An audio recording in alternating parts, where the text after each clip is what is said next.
L'obéissance vaut mieux que les sacrifices. Obéissance radicale non partagée à l'égard de Dieu. La partie 2. Ce point est pour moi un des plus importants. Souvent, nous nous trompons nous-mêmes, étant prêts à apporter de gros sacrifices à Dieu au lieu de lui obéir. Cette manière de faire est très dangereuse.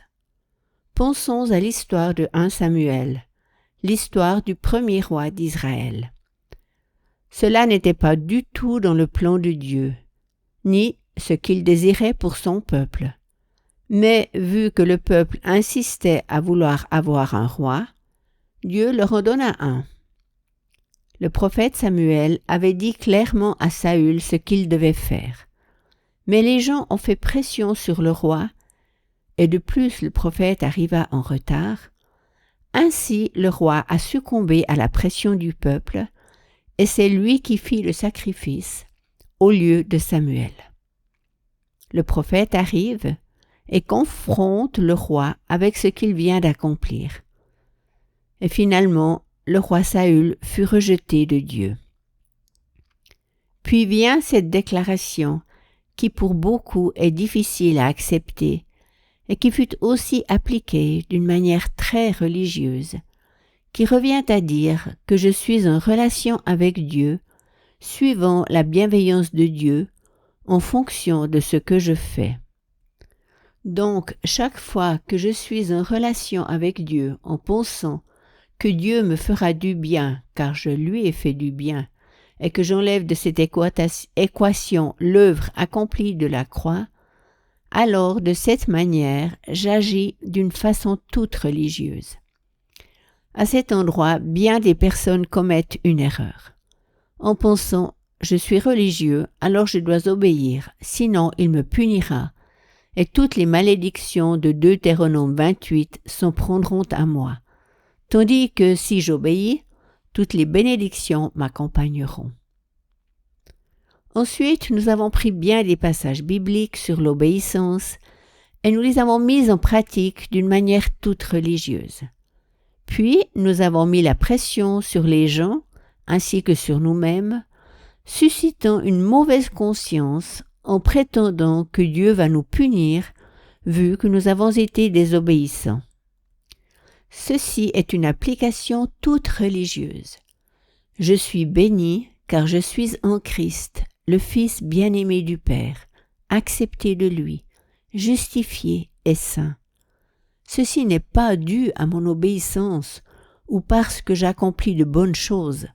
Non, non, je suis justifié, sanctifié et parfait, car Jésus était parfait.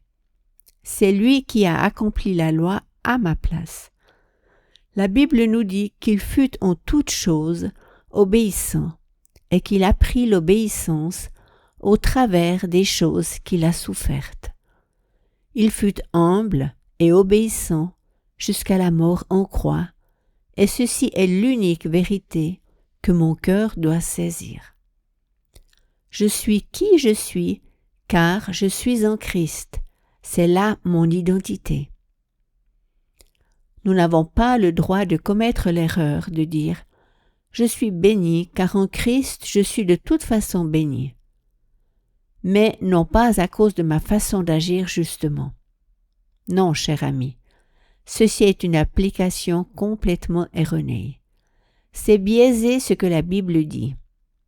Obéir est très important, et même les passages bibliques de l'Ancien Testament sont aussi importants concernant l'obéissance. Nous devons comprendre que le cœur de Dieu désire toujours que nous soyons obéissants. Pourquoi Dieu a-t-il fait la nouvelle alliance? Car Dieu a vu que nous ne pouvions pas accomplir ce que la loi demandait, et que tout ce qui dépendait de nous sans l'œuvre de Christ à la croix, était impossible de vivre sans péché. Ceci ne veut pas dire que pour Dieu c'est bien égal si nous n'obéissons ou n'obéissons pas, en aucun cas. Notre obéissance lui est importante, mais c'est le motif qui a changé. Je suis devenue une nouvelle créature en Christ, et en tant que telle, je peux obéir à Dieu. il y a cette déclaration de 1 Samuel qui est si géniale et si précieuse. L'obéissance vaut mieux que les sacrifices. J'aimerais encore ajouter quelque chose. Bien des chrétiens sont prêts à faire d'énormes sacrifices à Dieu. Bien que je ne connaisse pas leur motivation, ceci ne m'appartient pas, mais je peux la supposer, sans plus. Je peux simplement dire comme c'était le cas dans ma vie, et pourquoi ceci me donne cette impression. J'aimerais faire une déclaration que j'ai réalisée dans ma vie.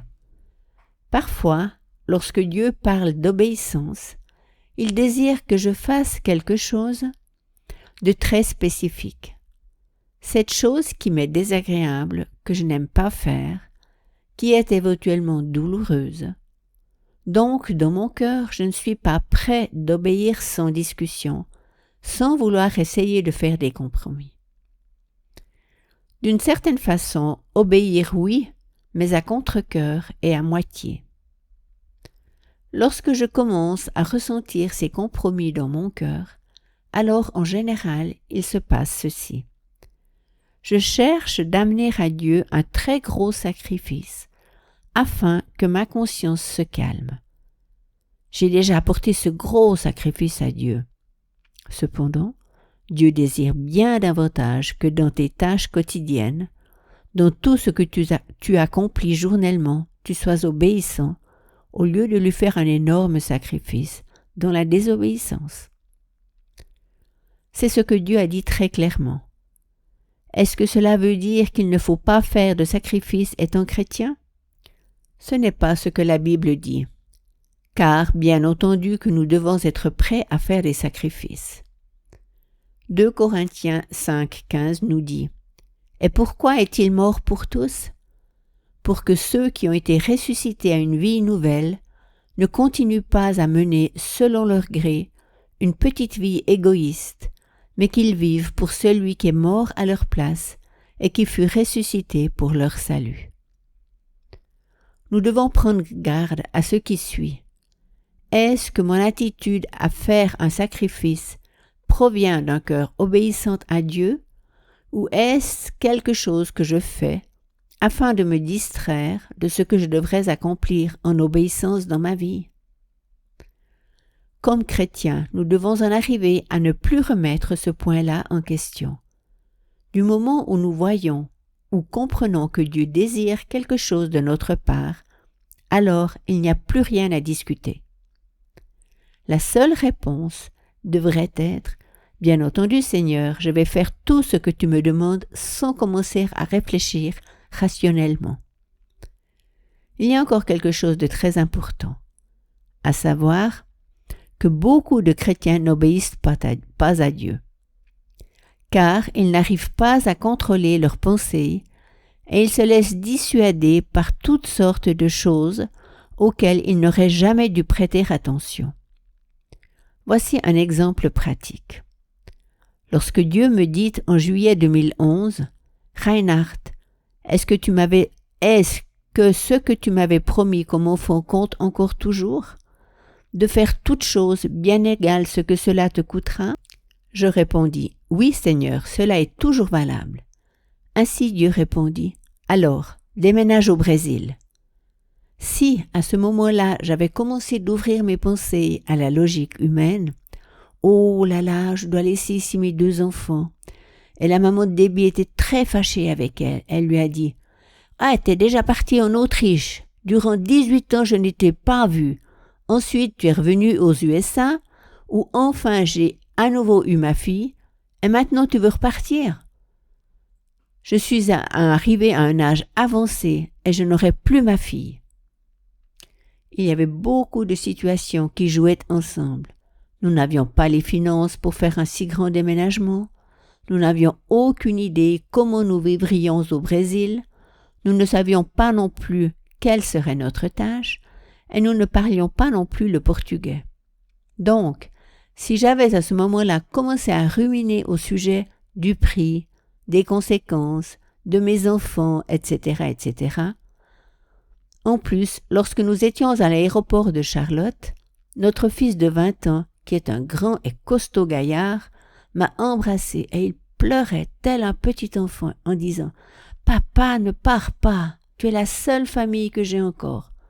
Maman et papa, s'il vous plaît, ne déménagez pas. » Que penses-tu? Comment étaient les sentiments de mon cœur à ce moment-là? Du style « Oh, c'est son problème, je pars maintenant. » Non, mon cœur était cassé en 1000 morceaux. Mes pensées ont essayé de jouer aux folles. Mais je les ai tout de suite stoppées. À ce moment, j'ai dû me décider de ne pas me laisser influencer par n'importe quelle pensée folle, du style « Que se passera-t-il si au Brésil tout va de travers? Si personne ne nous attend?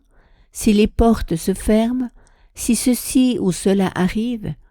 Et si j'ai mal compris la voix de Dieu? » Je me suis décidé, si Dieu parle, alors j'obéis.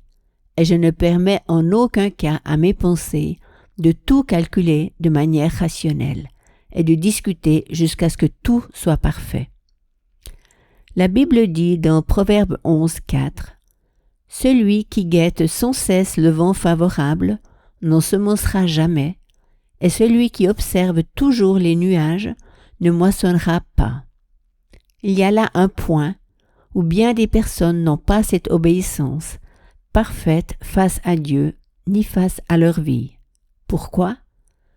Car ils sont sans cesse en train de réfléchir si tout ira bien et si tout est bien calculé et comment sera l'avenir dans ces circonstances. J'ai pris une décision que je ne laisserai pas mes pensées me diriger. Si Dieu me dit de faire ceci ou cela, je le ferai, et si je reconnais quelque chose dans la Bible, alors j'interdis à mes pensées de ruminer tout le temps à ce qui pourrait arriver. Je le fais en obéissance à Dieu, car pour moi, ceci est plus important que n'importe quel sacrifice que je pourrais lui faire. Du moment où je sais que je suis le bien-aimé de Dieu, je n'ai donc aucun souci à me faire, du style « Oh, les choses pourraient mal tourner ». Le bien-aimé de Dieu est dans ses mains, dans ses bras. J'ai eu cette merveilleuse révélation lorsque Dieu m'a choisi et destiné à faire des choses que j'accomplis. Il a aussi pris toutes mes fausses décisions, mes bêtises, de même que les choses où j'avais pensé que Dieu me parlait. Mais tel n'était pas le cas. Tout cela, il l'a impliqué et calculé dans son plan. Je peux ainsi vivre en paix, car Dieu éprouve plus de plaisir en quelqu'un qui accomplit ce qu'il pensait être juste, même s'il s'est trompé, que lorsque quelqu'un n'obéit pas. Toutes choses concourent à notre bien. Dieu se sert de tout d'une façon ou d'une autre, ainsi même ce que je n'ai pas fait juste. Il peut s'en servir. L'important, c'est l'attitude de mon cœur.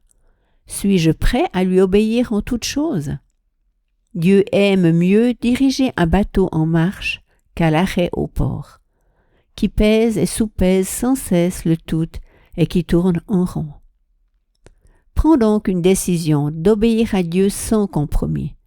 Si Dieu te demande d'aimer, alors fais-en tout de suite ta priorité. S'il te demande d'aller ici ou là, alors vas-y. Cesse donc de soupeser toutes les pensées possibles et imaginables.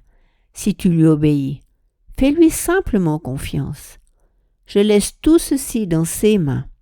Alors arrête d'apporter de grands sacrifices afin de tranquilliser ta conscience pour ne pas devoir obéir. Demande au Saint-Esprit si tu es obéissant à Dieu ou pas. Y a-t-il des domaines dans ma vie où Dieu a parlé et où je n'ai pas obéi? Alors retourne à cet endroit où il t'avait parlé et agis correctement.